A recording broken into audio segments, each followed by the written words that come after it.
Законот за граѓанска одговорност кој е во прва фаза на читање во законодавниот дом сепак ќе претрпи амандмански измени, информираа денеска од Министерството за правда во делот на формулацијата, каде е наведено негативното мислење. Во објаснувањето на Министерството се наведува формулацијата во однос на предложениот закон за граѓанска одговорност, каде за навреда се одговара и за негативно мислење е грешна формулација, зашто ќе се интервенира веднаш во амандманската расправа. Одлуката на Министерството доаѓа по реакциите во јавноста, откако и ЗНМ во својот допис потенцираше дека во предлог законот за клевета и навреда во моменталната верзија во дефиницијата за навреда се вели дека ќе се одговара и за изразување на негативно мислење. Оваа дефиниција е нова и се разликува од постоечкиот закон, а на начинот на кој е дефинирана остава простор за погрешно толкување од страна на граѓанскиот суд на штета на слободата на изразување. ЗНМ бара ова во дефиницијата за навреда соодветно да се коригира на начин што ќе се врати старата дефиниција од законот од 2013 година, која во тоа време беше позитивно оценета и од ОПСТЕ и од Советот на Европа.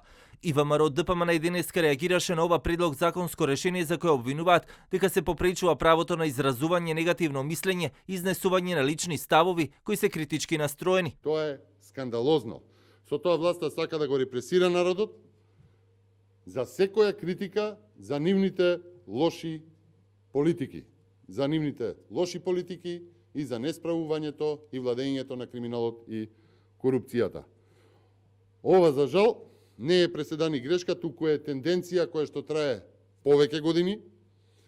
Така во 2019 година истата власт на заевизмот бараше ограничување на правото на протест, меѓу другото и со забранување на протести пред седиштата на органите на државната власт и просторот околу нив. Од СДСМ велат дека немаат што повеќе да додадат, бидејќи Министерството за правда веќе се произнело по однос на ова законско решение, а кој ќе биде коригирано.